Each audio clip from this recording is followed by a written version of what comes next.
Welcome, everybody.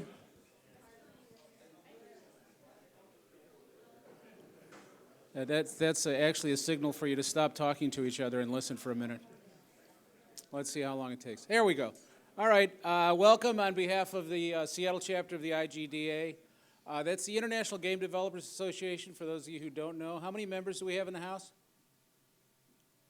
Not bad. All right. Everybody else join. I would like to, I have the I think, pleasure of being the first person publicly to introduce the new executive director of the International Game Developers Association, Kate Edwards, the goddess. This is truly awesome. I know that Kate's going to do a really kick-ass job for us. We have these 3 books on something about Kickstarter, and we're going to... Kickstarter Handbook, Real Life Crowdfunding Success, and Stories. So there's stories too. And these are actually a gift of IGDA Philadelphia. Oh, awesome. See, we're a network. Anywhere you go, find the chapter and hook up. That's right. Okay, so we're going to give these out. You're going to pick, because you know how biased I am. I know. So if you didn't put your name in the thing, it's too late. Okay. So, let's see. We have, of course, I don't have my reading glasses. Here. Hey, hold the hat for I'm a second, getting Kate. old, okay? Boy, are we slick or what? Well, he's a composer and sign designer, Akish Thakar? Say it for me, dude. Akash Thacker, that wasn't even close. Well, from somebody named Buscalia with a G. Okay, I get it. Hold on to that. Okay. Can you hold and pick? Yes, of course. All right. Here we go. Go ahead, Kate. We have Slate and White. Yes? All right. Okay.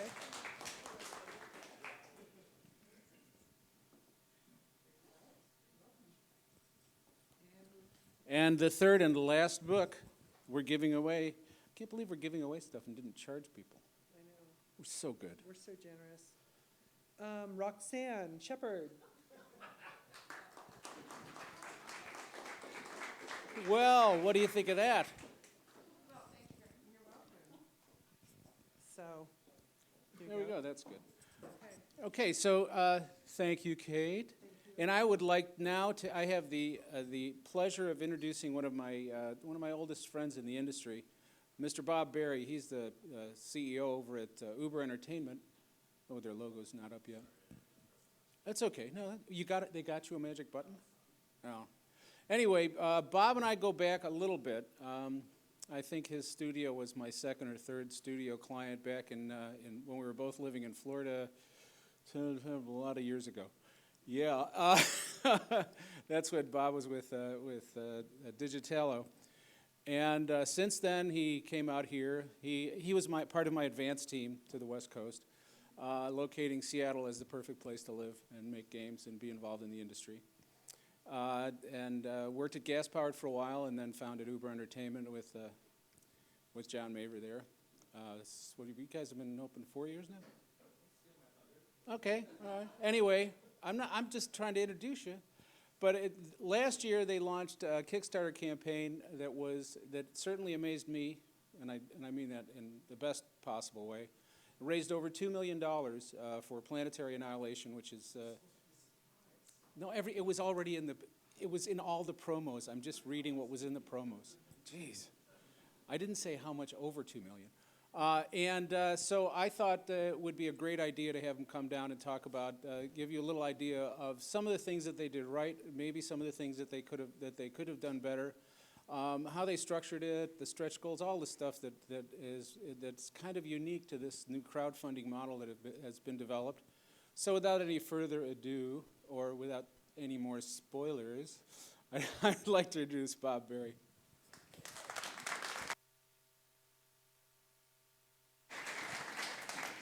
Thank you very much. Thanks, everybody, for coming tonight. I'm not sure what's more nerve-wracking, when you know half the room or if it's complete strangers, but I feel like I know half the room. It's very interesting. I am Bob Berry. We started Uber Entertainment in 2008.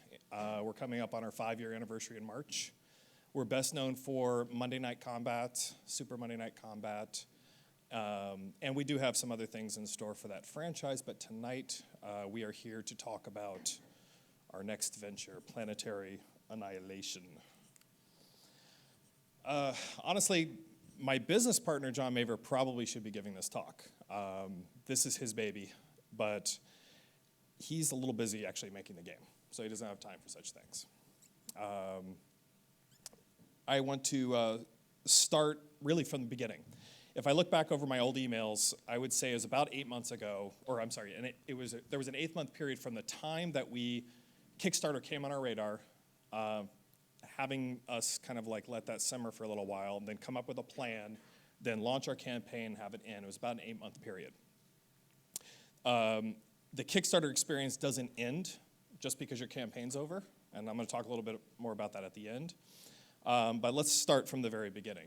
And our story begins with this man. Some of you know who he is. This is Tim Schafer. He's the founder of Double Fine. And he looks kind of angry in this picture, but this is because this was taken before he raised $3.3 million on Kickstarter.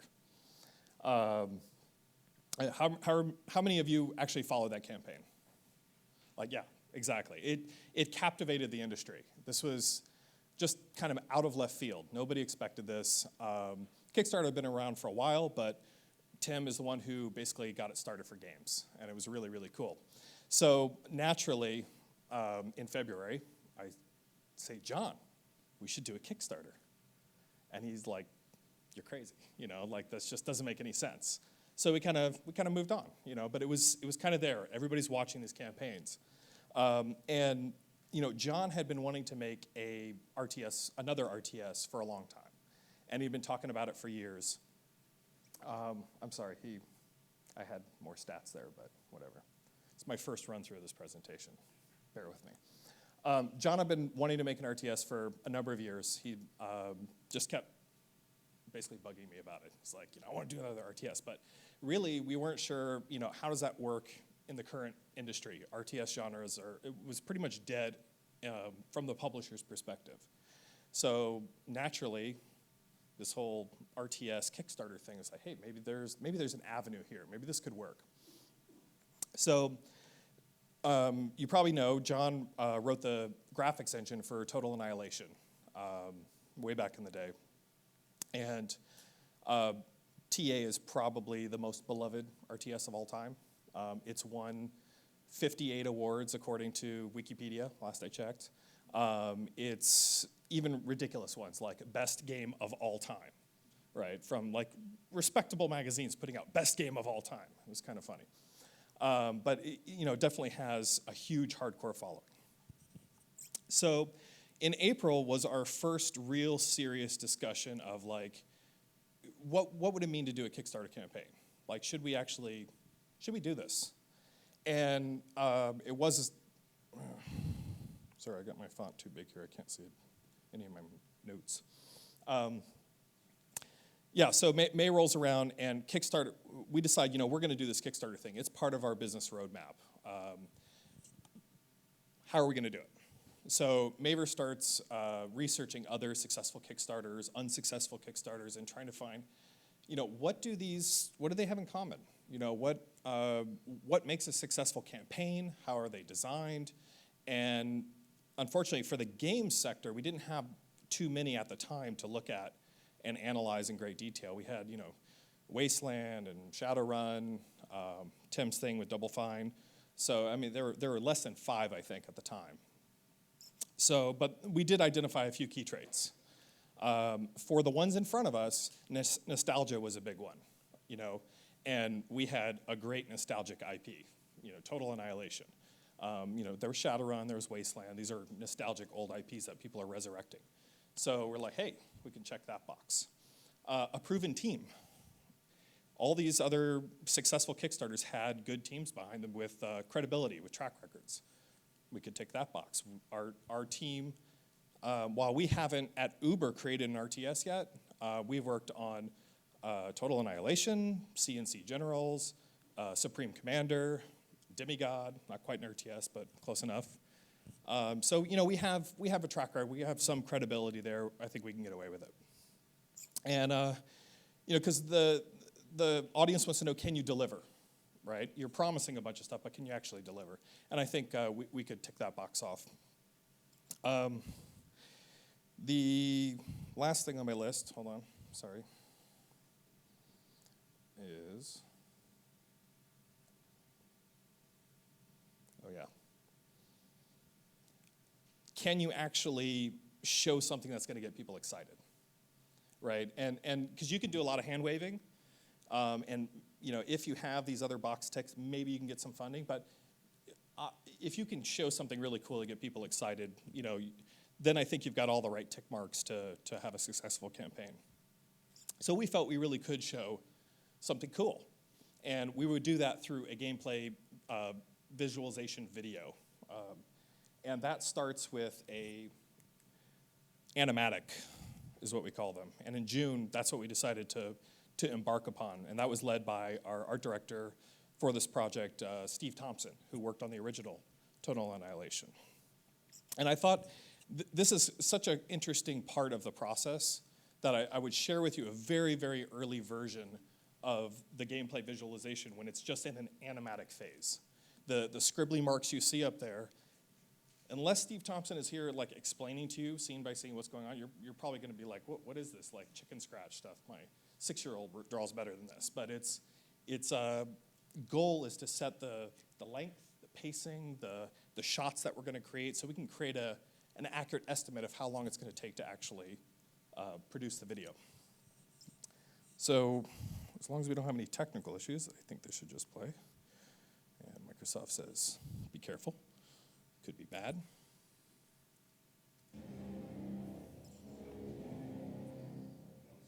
Ugh. So I said barring any technical issues. Does anybody know how to fix that? It's why doesn't it show up on the screen you're presenting on? It's kind of dumb.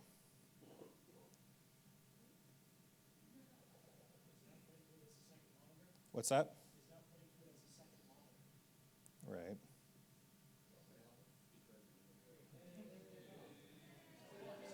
That's the low-tech solution.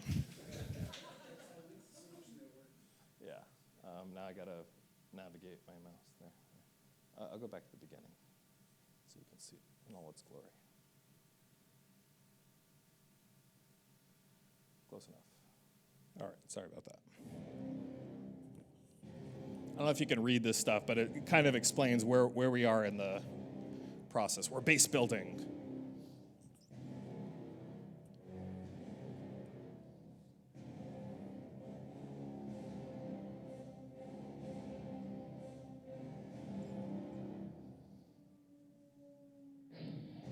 I'm really serious. This is how it starts, in case you're wondering.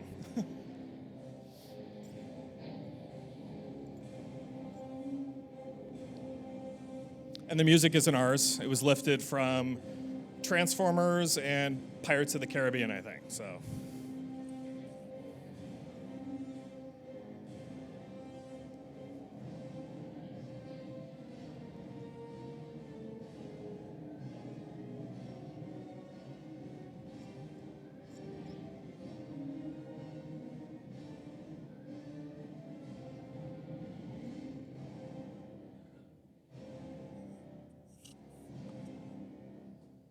All right. So let's see if I can.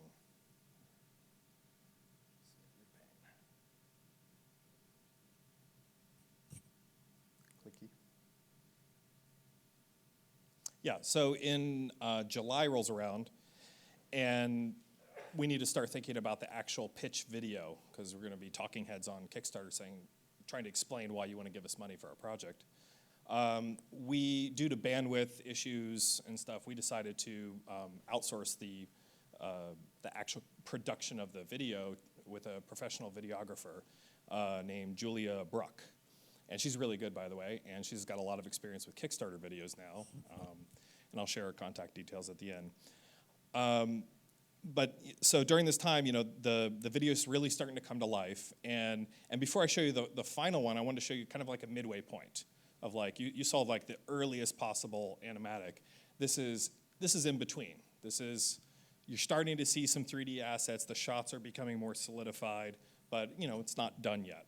But I thought it might be interesting.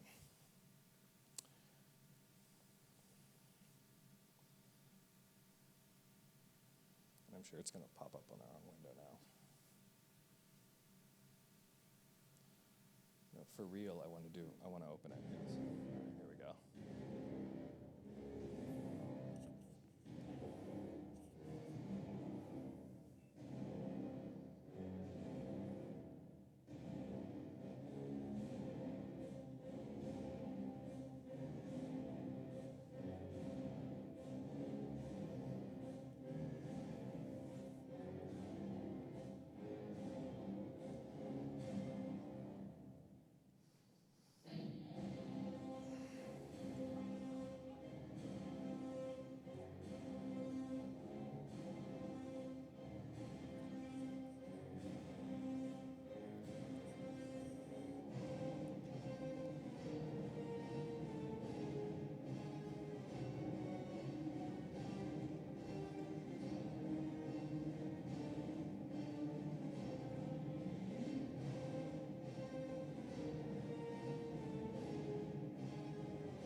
All right, so yeah, starting to take shape, becoming a real video. August 15th is when we finalized everything and set the campaign live. During this time, while the video's in development, we're doing a lot of research on the actual tier design of, they have like, I don't know if you're familiar with this, I'm sure you guys are, but there's I think 10, 15 different tiers that you can have. $20 tier gets you X, Y, and Z. $50 tier gets you the CD, and $100 tier you get a book, and $250 tier you get a T-shirt. It's like a PBS fun drive kind of thing. At this level, you get X, Y, and Z. So, what should those tiers be? What are going to be the requirements for doing physical goods? Like we want to do T-shirts and we want to do statues and things like that. Where should those kind of things, where should those rewards be on the tier level? So we spent a lot of time designing that. And all the way up to the very last minute, we're tweaking and nudging and moving things around. And I think we settled in on a pretty good design, and you can see it on the site. And then additionally, you have to start thinking about stretch goals. If we make our goal, well, let's put another goal out in front of them to try to raise even more money. How much is it, what are those going to be? And honestly, at the time we launched the campaign, we had no idea except for maybe the first stretch goal. Like, beyond that is like, let's see what the fans want. Let's see what they respond to. Let's be reactive, and this is going to be a fluid process. And we'll respond. I mean, we had some ideas, but we're going to respond to what really resonates with them. So we chose a funding goal of $900,000, and that was a very carefully chosen number, because at the time that we launched, nobody had ever asked for $1 million or more. Nobody had ever broken that barrier. So we felt like, there's this psychological thing. It's the $9.99 versus the $10. We're not really asking for $1 million, but we are. And we fully expected to raise somewhere between $2 and $4 million bucks. That's what we were hoping for. So without further ado, I'm going to show the final version of the video. And whoops, or I'm just going to skip to the wrong slide. I can do either one. Here we go.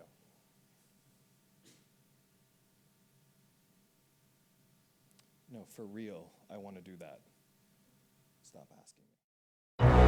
The age of humanity has long passed. The endless conflict continues to march into the vast darkness of space. Battles rage across the cold void, annihilating planets, moons, and asteroids. Cosmic obliteration for a purpose long forgotten. Technology has been captured, assimilated, refined, and transformed into brutally efficient, self-replicating mechanisms of war.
The age of publishers has long passed.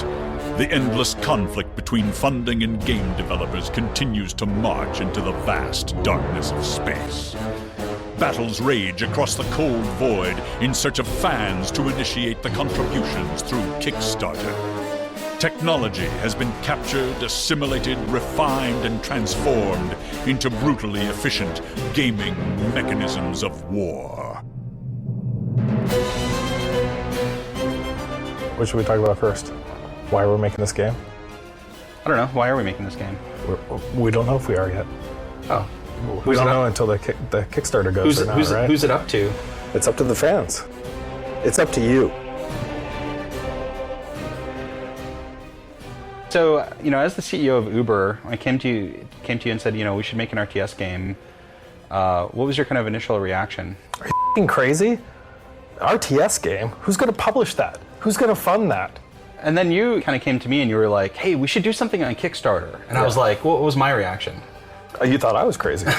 Personally, I've been burning to make another RTS game for years. I just really enjoy working on them for some reason. I think there's fascinating technical and design challenges. And I really don't feel like anyone else is serving the RTS genre. There's only a few companies out there that make RTS games, and most of them are kind of going on the more zoomed in kind of viewpoints, smaller squads. And I want to see massive battles. And I want to see massive battles taking place across planets. And I want to see planets smashing into one another, and rock missiles and nukes and all the kinds of stuff that RTS gameplay can bring to you when it's done on a grand scale. The philosophy of these kinds of games differs between Command & Conquer or something like StarCraft, TA, and I see Planetary Annihilation as basically being kind of more the spiritual successor to the Total Annihilation kind of side of things. Whenever I mention that game to anybody, they're like, you worked on Total Annihilation? Holy yeah. I played that game when I was 12 and it was awesome and I blew up all kinds of robots and blah, blah, blah. So I remember I came to you about, I don't know, a few months ago, and I was like, Steve, how would you feel about, spending some time making a video that is visualizing this game? And you were like, oh yeah, man, you were so excited about it that to me, that's what made the difference or made the decision to go forward with this.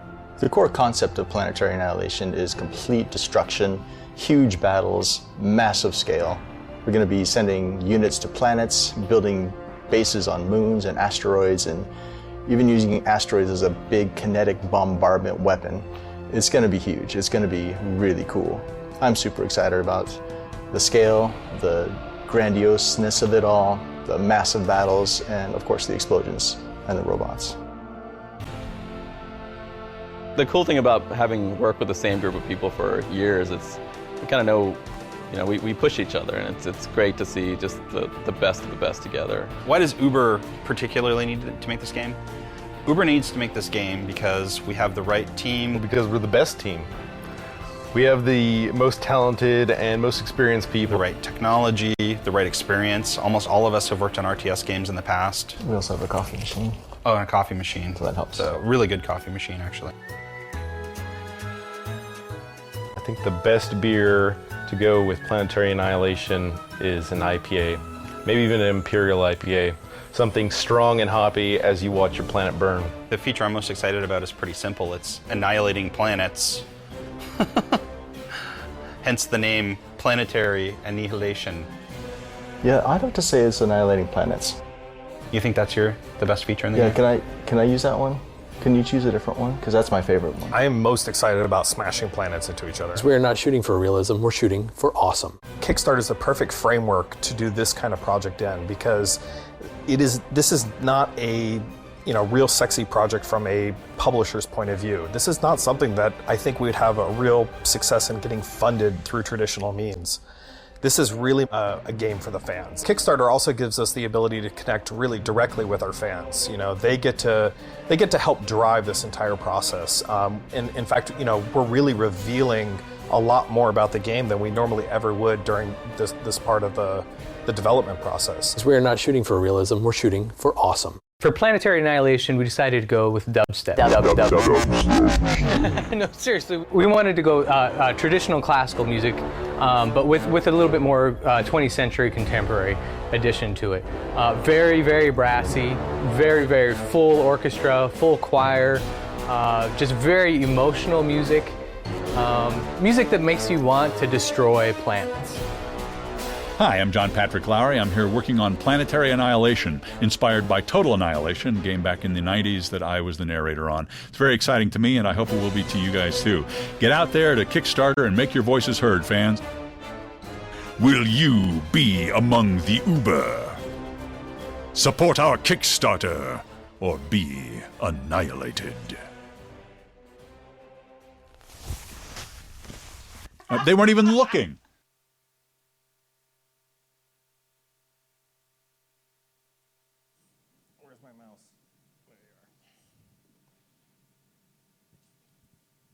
Yeah, so there we go. Yeah, and Jon Patrick Lowry there does a lot of voices for games. He's in Dota as like Pudge and several other characters. Wife is the voice of GLaDOS in Portal. They're just awesome people. We have a lot of comments like that on our forums. So Kickstarter recently published their 2012 stats, their end-of-year stats, basically. And these are just the game stats. 3,000 games launched, 32% were successful, but $81 million coming direct from the fans directly to the game makers, which is pretty impressive. It was the #1 category on Kickstarter in 2012. So that begs the question, how much do we raise? $0. Why? Because Amazon lost our money. Literally for 19 days, we didn't know where our money was. We had initiated a transfer from the Amazon FPS account where the money gets stored to our company account, and it was gone. Like, we didn't know where it was. Amazon didn't know where it was. They looked at it, they said, well, there's no money in the account. Everything looks fine to us. And we look at our account, well, the money's not here either, and it took many phone calls, many emails for them to finally find it. I don't know if they had it in a couch somewhere, For them, they could lose that amount of money in a couch. And then when they did find it, our final was $2.5 million, including PayPal, which we were running on the side of the Kickstarter, because there's a lot of people in Europe that can't, for whatever reason, donate through Amazon. So you give them a PayPal option, you get more money. It works. So these are our final stats. $2.23 million without PayPal. That was directly on Kickstarter. Took us 12 days to reach our goal, not 8 hours like Tim Schafer, but we're not Tim Schafer. He's pretty amazing. We had half the number of backers that he did. Well, actually, no, maybe like 3/4. Averaging $71K a day, average of $50 per pledge. And we do have a process I'll talk about later on our fulfillment process, which allows you to upgrade your pledge after everything's already done. And that was pretty successful. Campaign ran for 30 days. And what's interesting on the graph here, when you look day to day, and you kind of want to blend that first day into the second and third because of the way KickTrack actually scrapes the data on a very fixed time slice. It's interesting that the spikes that you get, the bumps in revenue, are almost always correlated directly with a specific update that you did during the campaign. Video updates, announcing stretch goals, announcing new add-ons that people can, an extra, add on $20 to your pledge, you get another t-shirt or something to that effect. You'll see I put one in there called Total Biscuit. The Cynical Brit does a YouTube video blog that has a lot of traffic, and we had a very noticeable bump when he did a whole hour on Planetary Annihilation of how cool it was. Update 8 is where we announced the Galactic War meta campaign, or the meta game. And then the home stretch is we're announcing full orchestral score. We're going to do a documentary, which we're actually doing right now. And the home stretch is often kind of a ramp up. If you're already successful, you get a nice bump on the last few days. And then on the very last day, for the last several hours of the campaign, we did a live stream from our office of just basically an end of Kickstarter party. And boy, we really needed it because it was a lot of work, surprising amount of work to actually maintain the campaign. It's not enough to just launch it and sit back and hope the money comes. It's a lot of work, creating video updates, doing the text, answering questions in the comments and the mails, the email. The Kickstarter website itself isn't really set up for a group of people to manage a campaign. They give you one login. It's not like you can have a bunch of people on it together doing things with their own identity. There's one login, it is the project creator, and that's how you communicate with the backers. This was a little shot from our live stream at the end of the campaign. A lot of margaritas were consumed that day. It was wonderful. But like I said, it's not done yet. Just because your campaign's over doesn't mean you're finished. There's a lot of things that people don't think about, such as continuing to do updates.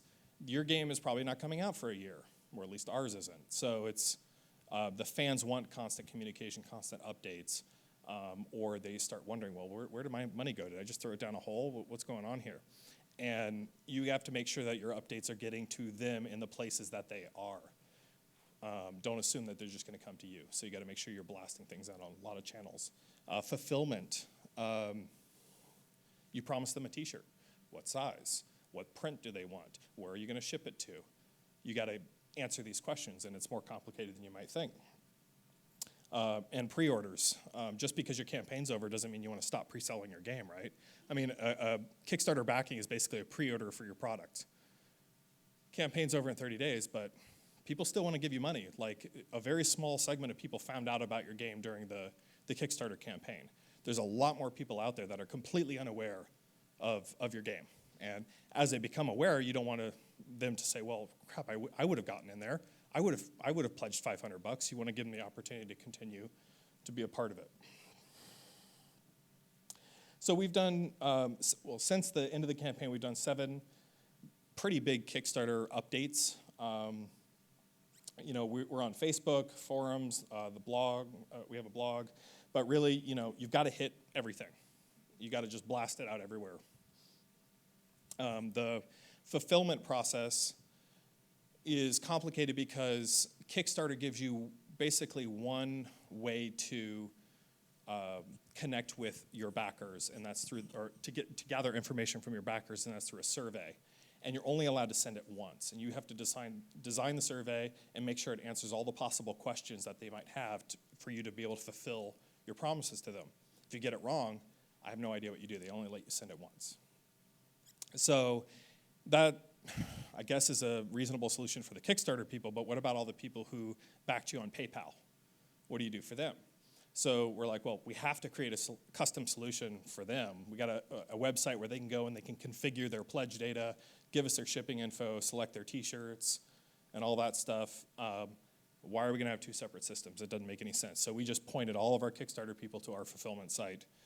PayPal people come in there too, and it can kind of double. A lot of the tech back in there doubles for the pre-order site as well, which is what we've got up there too. And that's got its own kind of tier design as well. You got to have cool exclusive goods that are in your pre-order packages that, if you backed on Kickstarter, you still get this stuff, right?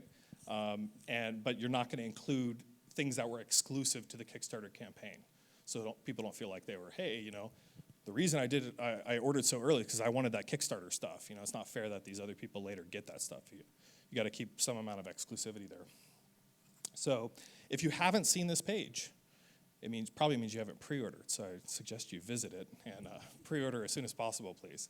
And yeah, that's our Kickstarter campaign. Thank you very much. And we'll open up to Q&A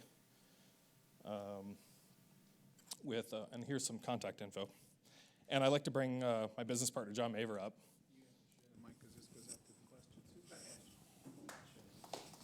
Thank you.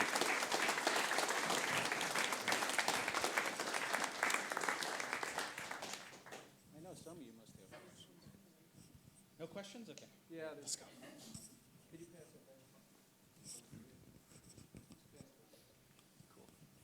So how much money was cut out due to Amazon taking whatever rake they take and whatever unfulfilled pledges were given, and then people pulled out or didn't have the how much money did you expect to get, and then when you actually got the money, were you surprised?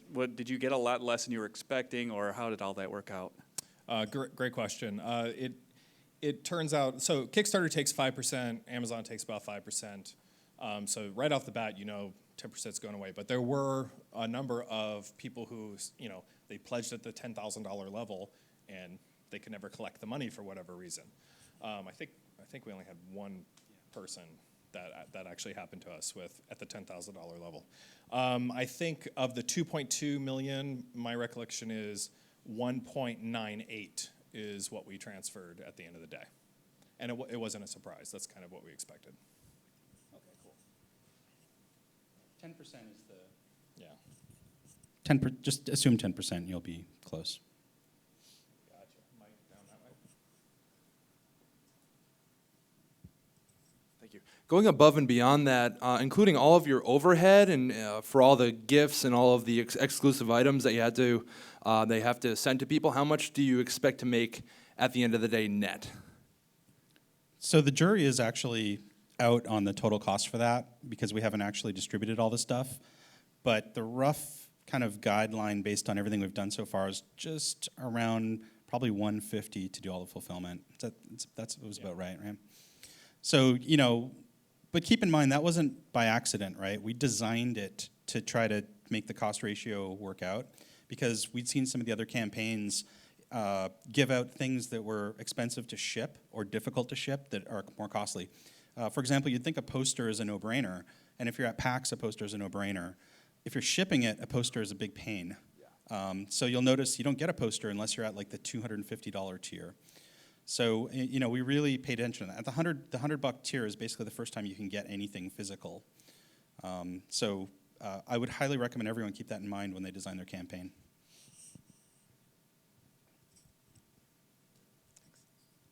Could you talk about how you leverage the community that you created through Kickstarter aside from the updates that you did, on the website? You mean like from an ongoing basis? Now that the campaign's over. Well, the main thing that we do is actually just use them to bounce game ideas off of and try to get them vectored into the forum. I mean, that's really the big thing. Giving them ways to do word of mouth and stuff like that is important as well. But at this point, the community is kind of, they're there, but we don't have any particular amazing ways of utilizing them other than getting them to tell their friends. To me, it's a huge built-in kind of marketing push. When the game actually comes out and you can actually play it, I expect all those 50,000 people to tell their friends to get the game. Today, we can vector them to the pre-order site, and we vector everyone to the forum as well. The forum is super important. Does that answer your question, or? Yeah.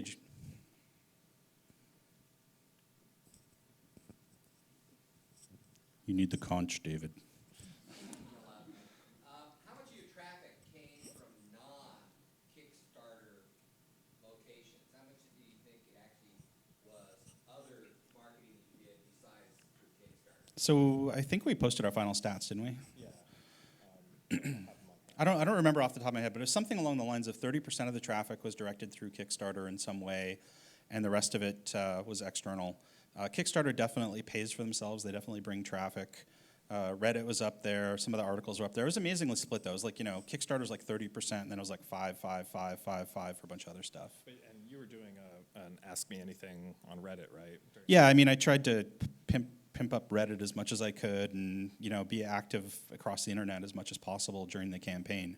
Bob kind of alluded to the amount of work that it is to run one of these things. But, we literally had, a staff of people doing this, doing the updates, all that kind of stuff. And I spent, I think I basically answered every email question that came into the Kickstarter personally. So that was thousands of emails. I think I got 50,000 emails total from Kickstarter. Not all those needed to be answered, right, because some of them are auto-generated, but it was pretty ridiculous.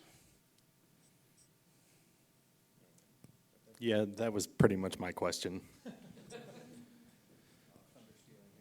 We will steal your thunder.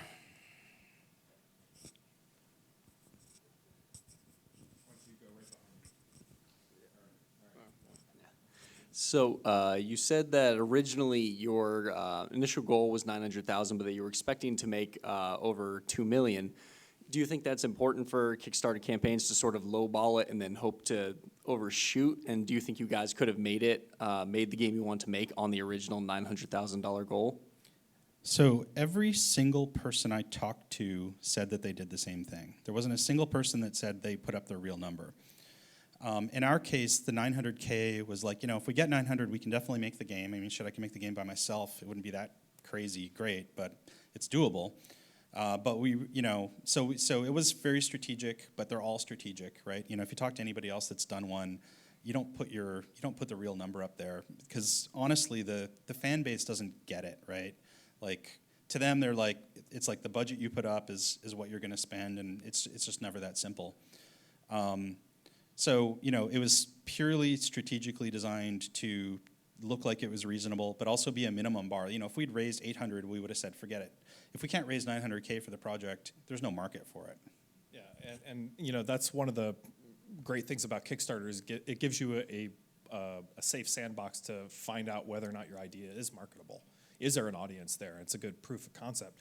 But 900K is really like, we wanted to put it out there. We're not lying to people like, no, we could produce a game for 900K. We're going to be able to deliver you something. Maybe it's not everything. It's not going to make all your wildest dreams come true right out of the gate. But we can get something out there, and then we can update it over time, for sure. But yeah, 900K was really, I mean, if we were just trending towards exactly 900K, I wouldn't be surprised if we just hit the stop button on it, right? Because then there's like opportunity cost for your business and everything as well. And, we knew, we said as we were developing this, we would know within 3-4 days. I mean, it's really clear when you start out if you're going to make it. You can maybe have one that's not clear and then you inch across the line. But, in our case, if it had just fizzled, we would have just killed it. So it's like NASA funding. It's like anything. I don't know how many people here run a game company, but it's a little challenging. Yeah, so I know Tim and Jordan and folks like that, like if you go in the office at Double Fine, there's big stacks of posters and T-shirts, and the actual fulfillment of the physical goods becomes a problem when you've got so many backers. Did you guys decide, obviously you tried to limit that by making a lot of digital goods, but did you guys do that yourselves, or did you consider outsourcing it to Penny Arcade or someone like that? So we're currently in the middle of this process, actually, but it's looking very likely that Amazon is going to be doing a lot of fulfillment. Basically what you do is you get UPC codes for everything, universal stuff. You put it into their system, and then you just say ship it to all these people. And their shipping rates are decent. And overall, so far, that seems to be working, but we'll see because it's not done yet. So we'll definitely have more to report on whether or not that was a great idea. But for sure, we're not going to be packing 20,000 shirts ourselves and sending them out. And we have done fulfillment out of our office up until now.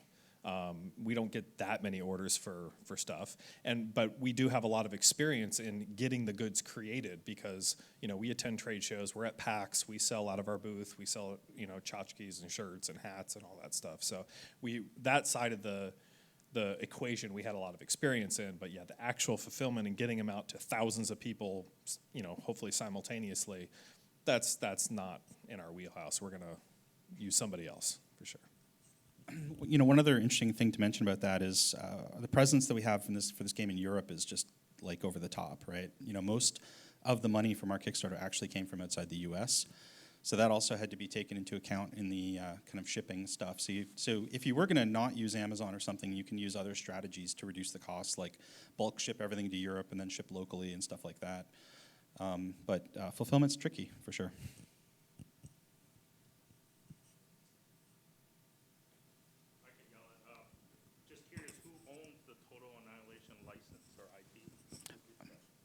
He wants to know who owns the Total Annihilation IP.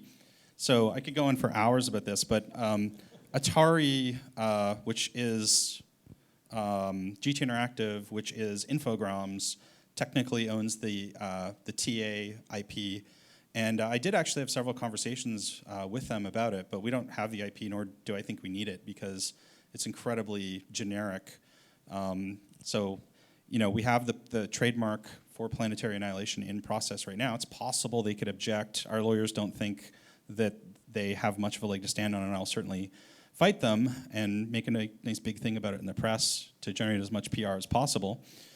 But at the end of the day, they are, Atari, I don't know if anyone here has dealt with Atari, but they're kind of messed up, and they just went bankrupt, actually. So if it ends up like the THQ stuff that everyone's been seeing, who knows, maybe we'll make a bid. But my understanding, you know, not to get into too much detail, is that there's basically a lien on that IP, which is one of the reasons they haven't been able to do much with it, because Atari is one heck of a screwed up company. So Atari owns it. So you can get away in saying that it's a spiritual sequel to TA?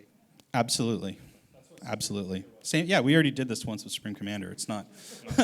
it's just not that difficult to do that. I mean, you know, if you're going to make a movie that had Marines and aliens in it and said you were inspired by aliens and that you really wanted to make something that was similar, nobody's going to come along and see you. It's not like we're going to rip off the game verbatim and steal their art and source code. I mean, we're doing a lot of unique stuff. So there's no problem with saying you're a spiritual successor and playing off that. But then again, I think a lot of people are too conservative in business. So.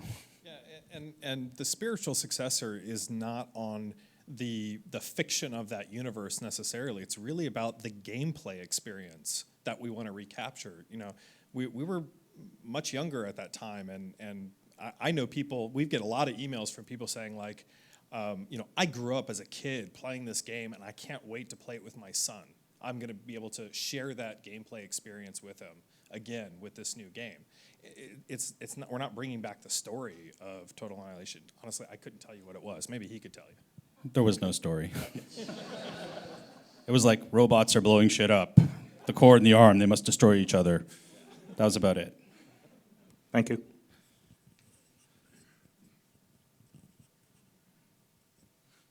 Yeah, so if you were going to do it again, what would you do differently regarding the Kickstarter campaign? You know, I don't know, because it kind of went really fucking smoothly at the end of the day. I mean, probably a little bit more prep. The problem is, you know, imagine that you're sitting there and you're going to spend a bunch of money doing prep for stuff during the campaign, but you don't know how big the campaign's going to be, so you waste a bunch of upfront effort. And the other thing is you want to be kind of like dynamic during the process. So I'm pretty happy with it. Probably the best thing we could have done was pimped it before it came out. You'll notice that the day it hit, well, you know, I noticed this because I was there, but the day that it hit, you know, we had a little bit of press and stuff, but we hadn't lined up a whole bunch of stuff. And if we had, we might have been able to get an even crazier start, and that may have rocketed us a little further. Because at the end of the day, you know, there's still a lot of people that haven't heard of it. So maybe a little bit more pre-prep. Other than that, I couldn't be happier. Right. I mean, given its time, it was the #7 most all-time successful Kickstarter. So yeah, we didn't really have much to complain about, given where we landed. It's probably one of the best things we've ever executed as a company, realistically. Like, it just kind of worked. And you know, Andrew here, who's videotaping us, did a lot of work on the video and on the campaign. And Steve Thompson is just, you know, for anyone that's worked with him, which I know a number of people here have, he's just great. And you know, I feel lucky to be working with all these people that can pull this stuff off. because it's not a one-man show. It's a super team effort to do this stuff.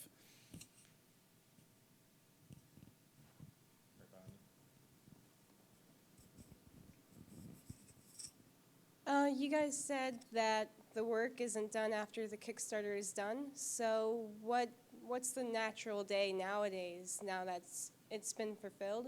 What's a day for you guys like now?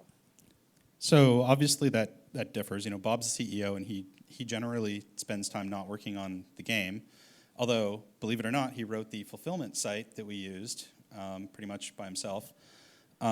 I spend a significant amount of time on our forums and kind of across the internet interacting with the fan base and doing things like writing posts on the way the game's going to work and blog stuff, as well as programming.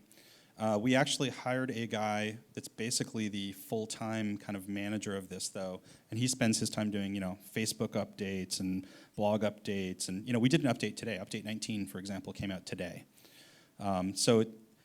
You know, for the most part, we try to spend our time working on the actual game, but you know, I end up getting diverted to quite a few other things. But like I said, we literally, there was a point that came where Bob and I were like, okay, we're going to hire somebody to basically take the load off us doing it directly, because it's just too much work. So, you know, he's working on fulfillment, and he's working on you know, press updates and arranging stuff. I mean, you know, it's basically a full-time producer job at this point. Last question from me is, are there going to be any more surprises concerning gameplay, or are you planning to be more open with the fans during the whole process? I don't think you're going to see, yeah, I mean, well, there's always going to be surprises, right? We definitely have a lot of stuff we haven't revealed, but we're trying to be pretty open. I mean, if people ask questions on the forum, I tend to answer it. And, you know, we've released, we do live streams. I don't know if anyone's seen those, where we'll get up and do this kind of thing for half an hour. We release screenshots. Actually, today we released some scale renders to kind of show what the scale of the game is. We release concepts. You know, there's a ton of stuff. So. Yeah, and it's not because we do have things we haven't revealed yet, but it's not because we want to surprise people or we're afraid to talk about it. We don't want to make either promises we can't keep or reveal things that the fans could take the wrong way, because we don't have a fully baked plan. It might end up creating more questions than it answers, right? And we just want to kind of let things bake a little. Yeah, I mean, what Bob's saying is completely true, right? Like, you don't. If I go in the forum and I say something, like if I say we're going to do X, Y, and Z, there's a dude out there that will throw it in the list of confirmed features that's like 10 pages long, that's got like, you know, notes for every single feature, and, you know, what the percentage chance it is going to be in the game, and like all this kind of stuff. So I have to be careful about what I say, and if I say something's working or not working, I have to be really careful about that. I would say that's more along the lines of general community kind of management, but it's especially difficult with this kind of situation. You know, like, for example, for the last month and a half, we were working on our virtual texturing system. I didn't mention it at all because I wasn't sure it was going to work. And now it's working, so I can talk about it. So today.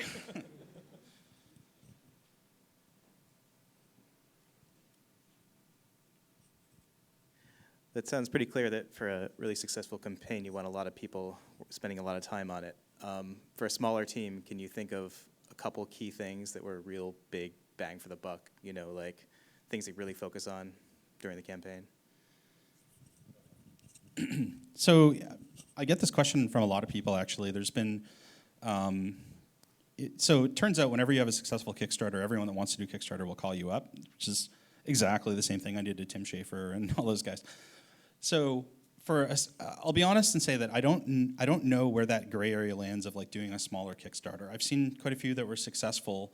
I would say make sure your initial pitch is good. You can't catch up with updates. You can only improve with updates. If your initial pitch is screwed up, that's what people are going to go to the page. They're going to watch your initial pitch for 30 seconds, and if they don't like it, they're going to shut it off. And if you could put all kinds of cool update videos under it or whatever, but if you don't grab their attention right away, you're toast. So make sure that your initial pitch is super strong. Show it to everybody that you know before it goes up. Take their feedback seriously, and polish the crap out of it before it goes out.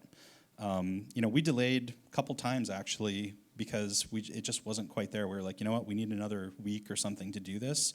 Take the time to get it right. That's super important.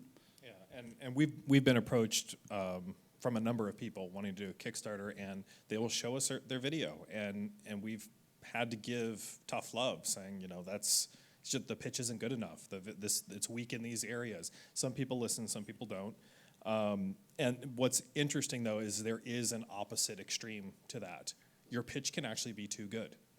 It can be, and I shouldn't say too good, too slick, right? And I've reviewed somebody's pitch that I thought, I'm looking at it, I'm like, you guys look so rich and so wealthy. I'm like looking at their office in the background while I've got these really super slick talking heads, and I'm like, your offices are gorgeous. It looks amazing. I want to work there, you know. And they're asking for like, you know, $500K or something because they're struggling or this or that. It's like that just kind of goes in one ear out the other because the production values were just super slick. You know, our pitch video was good, but you could tell it was still very raw, right? Like there was no acting. We weren't produced. We're literally just sitting on a couch like BSing with each other, and our videographer just captured that. It was pretty raw.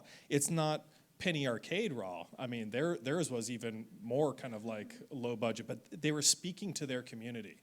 And that's really what's important, is you got to be making sure that, are you speaking to your audience? Are they going to accept that environment and the tone that you're setting there? And I think we hit kind of the right spot with ours.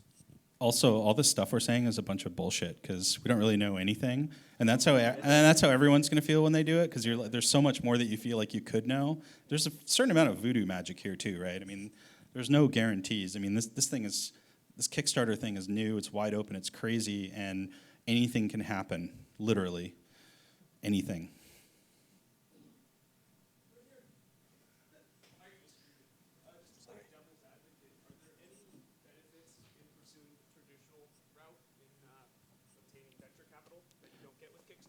So the question is, are there any benefits in obtaining capital using other methods? And you specifically are talking about VC money, for example, or yeah, did you? You know, I'm by far, I'm an outsider, but I assume you've done it previously, and I mean, when you acquire capital to pursue these. So the short answer is we've never actually raised any capital, but we have gone through the process. And you know, raising capital is kind of a big subject, but you can break it down into different categories. There's VC money, there's angel money, there's publisher money, et cetera, et cetera, et cetera.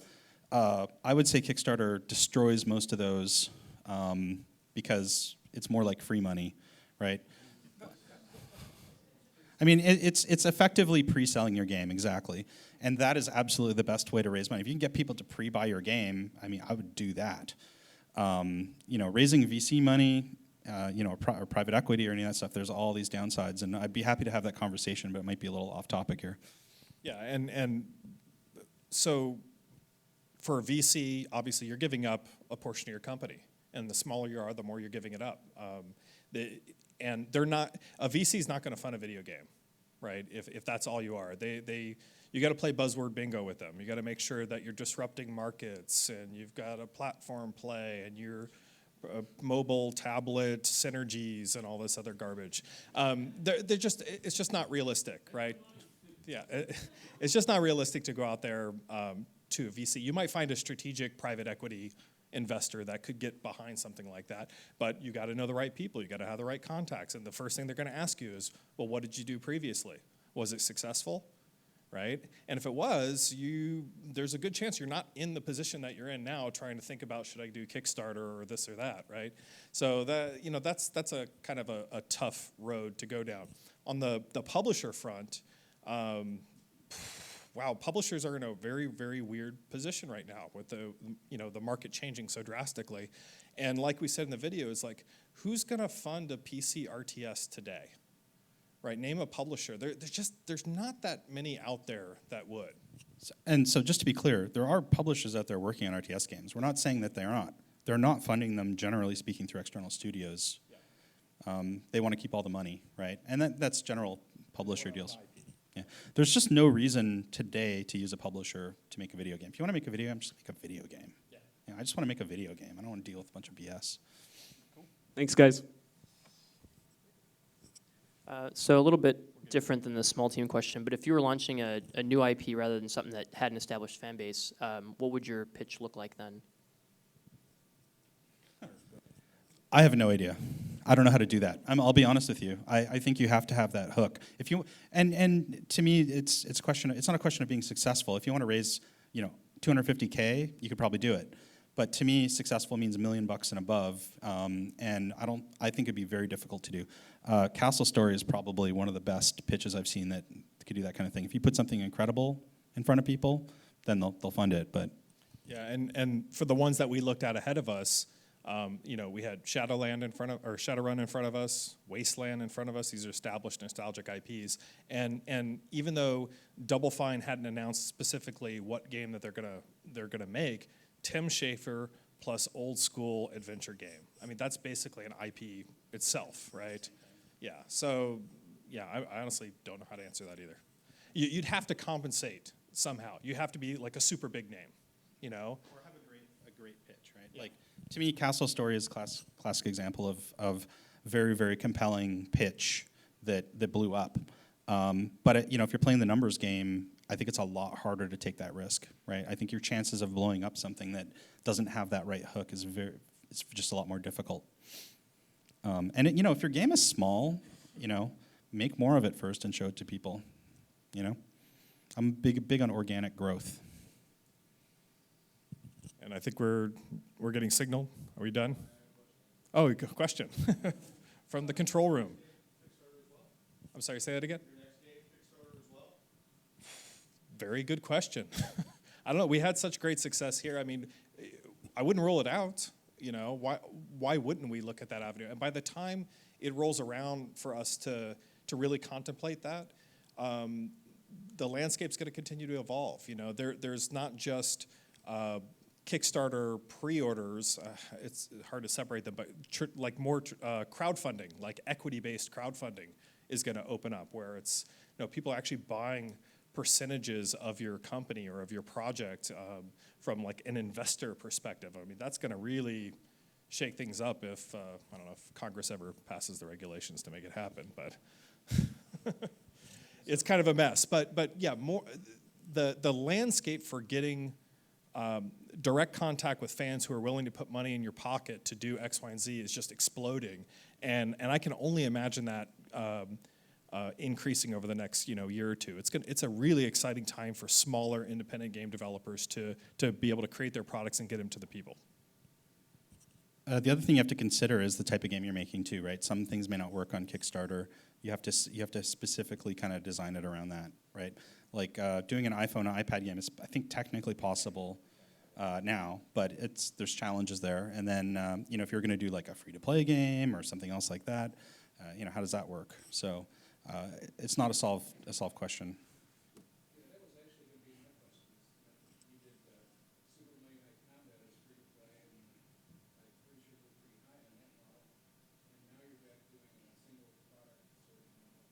I mean,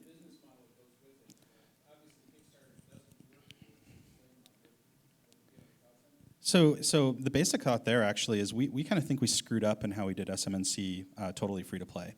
When we look at the numbers and everything, we think we would have been better off to launch paid plus microtransactions and then lower the price. And so Planetary Annihilation is actually more that strategy. It's going out at $40, and we'll sell as many as we can at $40, but the long-term strategy, you'll see more microtransactions down the road. We have a lot of plans for user-generated content and all kinds of stuff like that. So the monetization models that are more complicated are definitely here to stay. But you can't sell that on Kickstarter. So it makes sense and it makes sense to sell a game like this up front anyway. We're going to build a game, we're going to sell it, and then we'll continue to develop it afterwards and create more content. So it's a mixed model compared to what we did before. It's learning, right? I mean, you learn these lessons basically through doing this stuff. So. And if you look at the revenue curves versus premium or free-to-play, successful free-to-play games will have a curve that starts off low and then gradually grows over time, right? Premium games tend to start up here, you make all your money in the first, month or so, and then they just plummet, right? So, our thinking is kind of like a blend of the two, capture some of that upfront revenue, especially if you're trying to bootstrap your game, right? with these funds. You need that revenue right out of the gate. You don't have time to burn low and slow, because you're still supporting a service. You're burning money. You've got company burn to deal with. You don't have time for that 6 months, a year, however long it takes for your game to get traction. And where's the money going to come from to acquire users? User acquisition costs can be quite high. Where's the money come from, right? So, get that nice surge of revenue in from the premium sales. And over time, you can lower price points because we do that naturally in the game industry anyways. It was $40 this year, next year it's $30, and then maybe the following year it's $20. But you've got more things in the game to buy. You can monetize people in different ways, and maybe you can find a way for those curves to kind of converge and then take off free to play. We'll see if it works, I don't know. Yeah, I mean, this is still all learning experience. These models are shifting faster than people can even comprehend, right? But that's our take on it, basically. That part isn't bullshit. I think that's real. And you can look at the games out there that do this, right? Like Dota 2 is a good example. It's in quotes free as long as you get an invite that costs $40.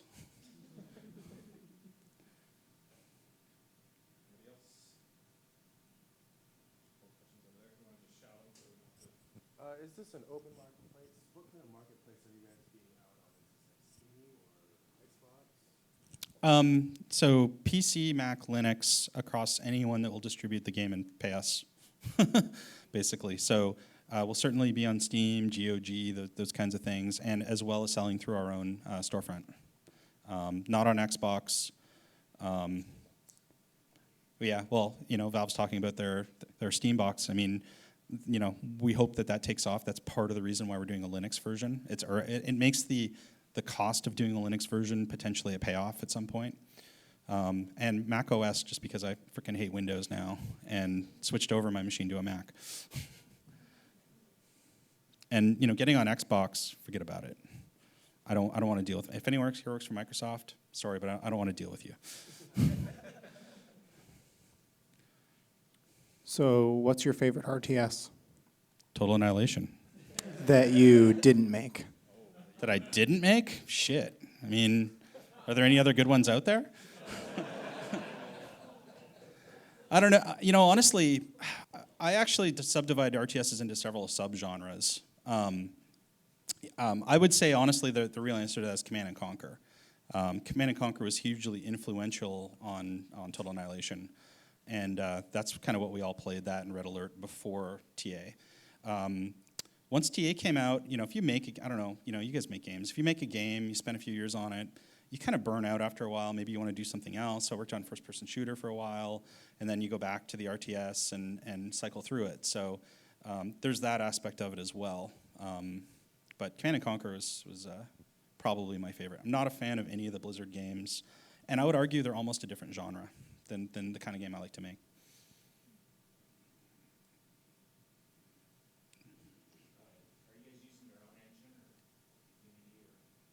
Ooh, the engine.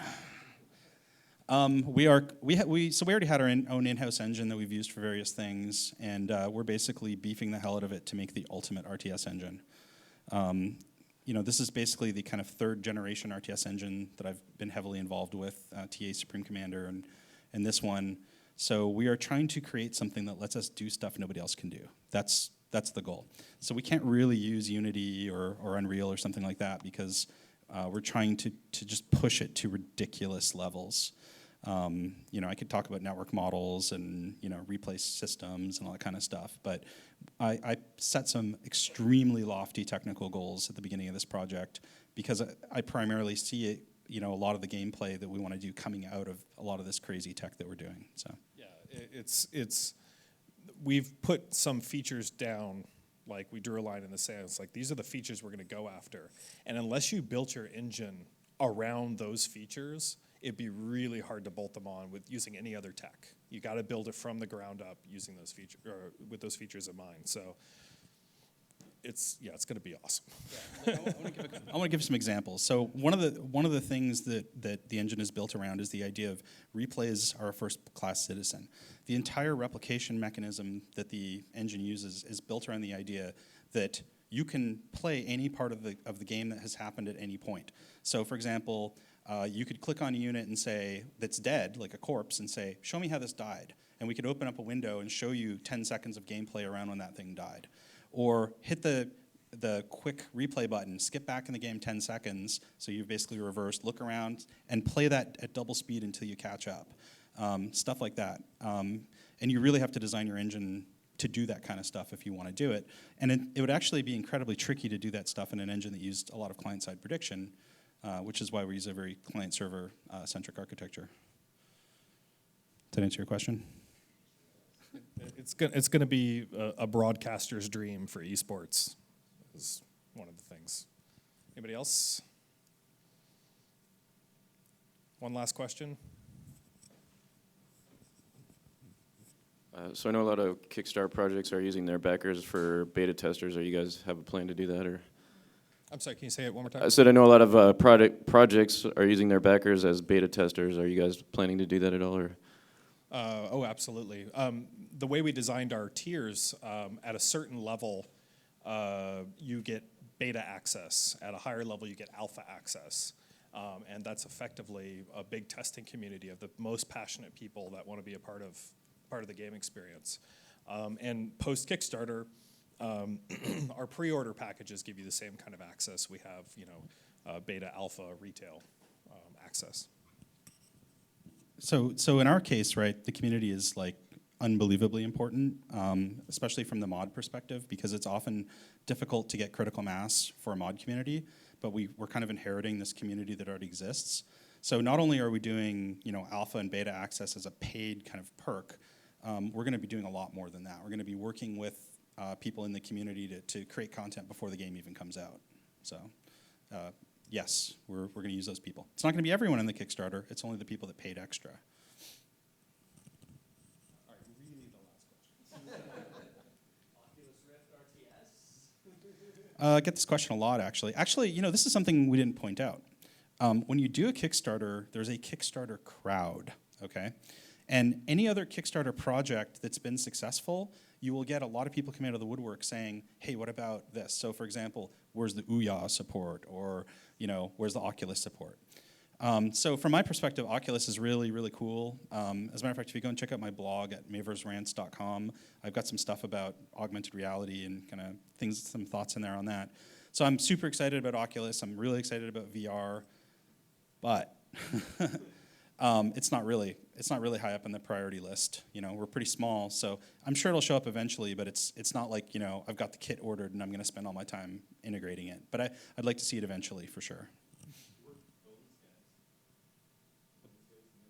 Oh yeah, we worked that one in. Like the Bones guys did all the miniatures. We made a deal with them to get some miniatures made. And the Kickstarter community is a pretty good resource in general.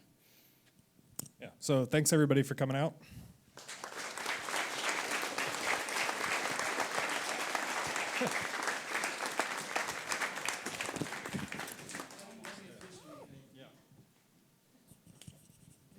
There's beer left. I don't know if any of you know this, but actually the IGDA does have a curated Kickstarter page, and I don't know that heavy hitters like this would be useful, but for smaller projects, it's been pretty effective. Anyway, thank you all for coming. There's a sign-up sheet if anybody's not on the IGDA mailing list and they'd like to get our newsletters and stuff or get more information about the org. Put your email down and your name, and we'll try to get some stuff out to you. Thank you. Next month should be interesting. I think we've secured a date, 21st? 2/21. Your old partner, Vic, will be here. We got a presentation from the boys at 343 on their environmental art. So it should be pretty interesting for anybody who likes Halo 4. And until then, see you all at the other stuff that's going on, and enjoy the rest of the evening. Thank you.